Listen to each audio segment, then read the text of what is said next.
Hello everyone, welcome to Frostbyte FAQ Fridays, Episode 3, Revenge of the Sith.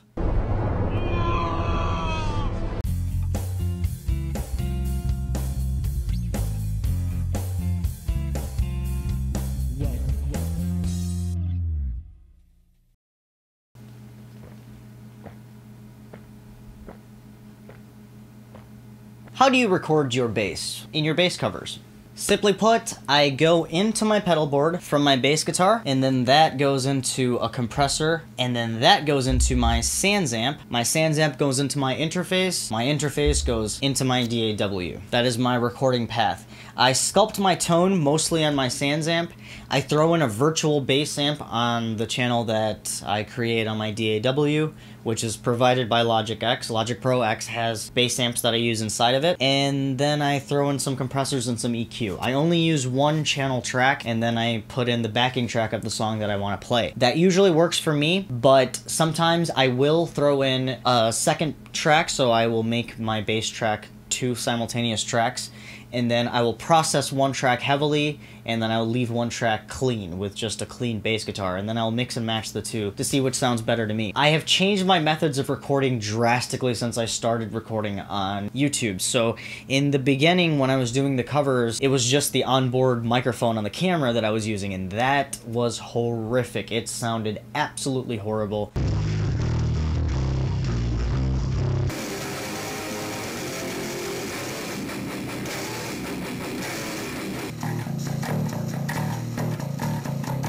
And I was not being able to get my sound across. So then when I started recording direct in, I was playing with some of the things the DAW gives me, and then I was playing with some of the things that I can do on my pedal board. So every single cover that you see me make, or you hear,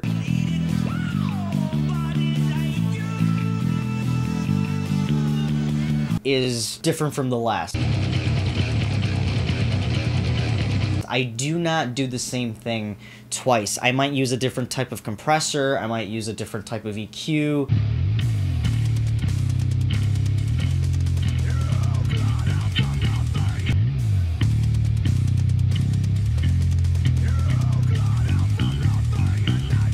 I'm still learning how to record, I'm still learning how to do all of this stuff, so most of the time when I'm throwing a cover together, I will always do something different, but statically, what I do the same every single time is at least go through my pedal board. I won't always have that compressor on, but I will always use my sans amp. I use my sans amp bass driver. I absolutely love that pedal. They are not paying me to say this, but I will not play an amp unless it has a sans amp in front of it. Even expensive amps, like I have an expensive Mesa behind me, and I love the way this amp sounds by itself, but I always throw a sans amp in front of it. I don't know what it is, but I just absolutely love the way that this thing can sculpt my tone and the versatility that it provides. It doesn't sound like one particular thing, it sounds like many different things in my opinion, so I absolutely love this thing. So I always have the sans amp going in, the sans amp bass driver, and then that goes into Logic, and then from there I'll do some different processing, but I always have a virtual bass amp inside of Logic. It takes care of my amp cabinet and all that kind of stuff because I don't mic a cabinet, but that's mostly for covers. If I'm recording with another guitarist, or if I'm recording for a band or something like that, it is a little bit different. I will still be going through my pedal board, but then I will usually have two channels. I'll have one with just a dry DI track, and then I'll have another one with a processed bass track, and then I mix and match with a preserved tone and then a processed tone to get the best of both worlds. And the reason I choose DI, the reason I choose going in direct over miking a bass amp is because when you get a really good tone out of an amp, it sounds good to you in the room at the time. So it's really hard to capture this with a microphone onto a song that you're going to be recording with multiple instruments. So when you go in direct, you can simulate that sound that you really like on your amp a lot better and convey that a lot better on the track. I learned this when I was recording in a studio myself. When I was recording with my band, we were in a professional studio, and when we plugged in, I went in direct. Actually, we all went in direct. There was only one or two mic'd guitar amps in the entire EP that we did, And the reason is there's a lot more that you can do with a dry track, that you can reamp and make it sound better with the things that are in the software. You're going to have other guitars, you're going to have other drums, you're going to have other instruments that are also in the software being processed by the same software, so you want to be in the best situation for that. You want to sound as good as you can in the software, not to yourself. If you sound good in an amplifier, you think it sounds really good right now, you got a thumping bass noise, you got a really nice crisp high end, you got a nice rolled mid, you know, that can growl, that might not be picked up by the microphone. And even if it is, once it starts being processed with the rest of the instruments, that tone will be deteriorated. So you want to bring that tone back in the after mix. You want to bring that tone back when you are mixing in with the rest of the instruments, and then you can actually add in all that EQ that you really like with an amplifier. In a live situation, the amplifier will do all the work, but when you're recording, you want to mimic what the amplifier is doing live. Headed versus headless basses. You've probably seen these bass guitars or guitars that have no headstock. They look really futuristic, they're awesome, they have a very minimalist design. They were made famous by Ned Steinberger, and there's a lot of advantages that come with having a headless guitar or bass. It's said that it comes with improved tuning stability.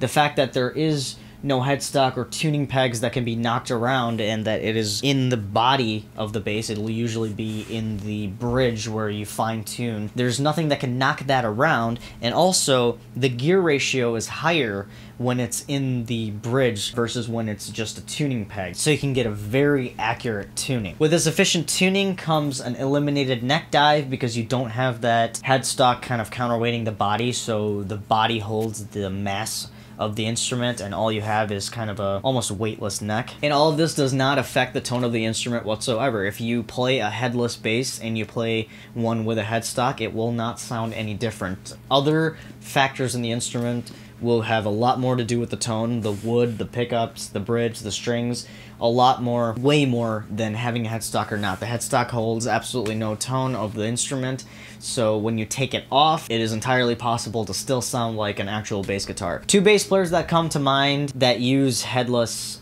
basses are the old bass player from Protest the Hero. He used Steinberger in a few videos, and it sounded absolutely amazing. And then the new bass player from Slipknot, he uses headless basses. In fact, in an interview, he said that if he were to have a signature model, he would have a headed and a headless model, so he's into those. Those are really cool. My personal opinion is that it looks extremely futuristic. I like the way that it's making its way into the industry right now. Not many musicians are using it, but it's really practical to have a headless instrument, because it's a lot more stable to have your tuning in your bridge section, and the head of an instrument is really kind of something of the past. But when you look at music, vintage is always better. There's tubes and amps still, vinyl is still the best sounding type of medium when it comes to listening to music, if you ask a lot of people. And having wood on an instrument is triumphing over having acrylic and other type of guitars or basses. So when it comes to a headstock, I personally like to have one on my instrument. If I were to ever have a signature instrument, I would have a headstock on it.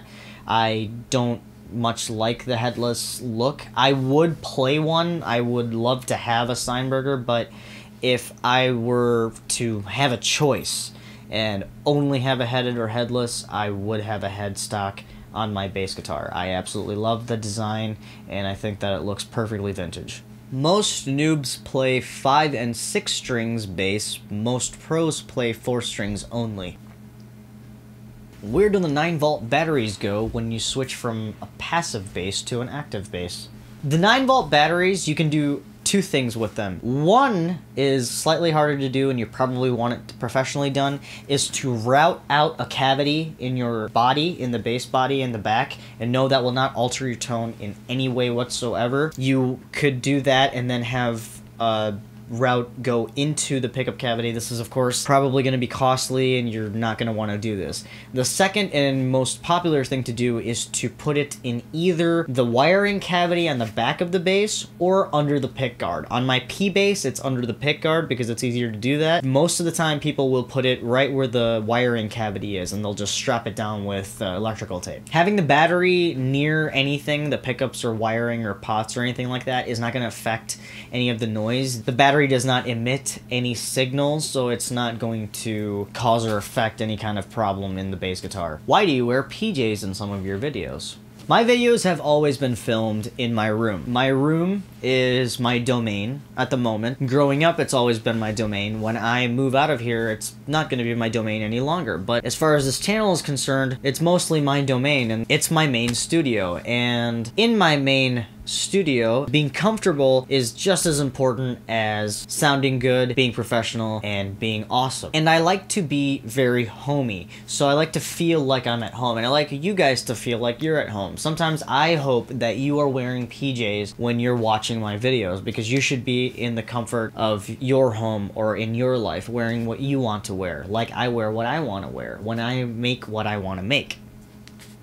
Thank you very much for watching this episode 3 of FAQ Fridays. If you guys have any questions, ask below. I'm probably going to be looking at questions more in these videos than I am going to in my other videos, because it'll be a lot easier for me.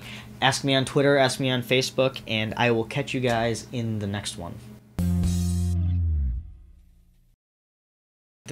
Put that on top. Okay, put the professional combo amp on top.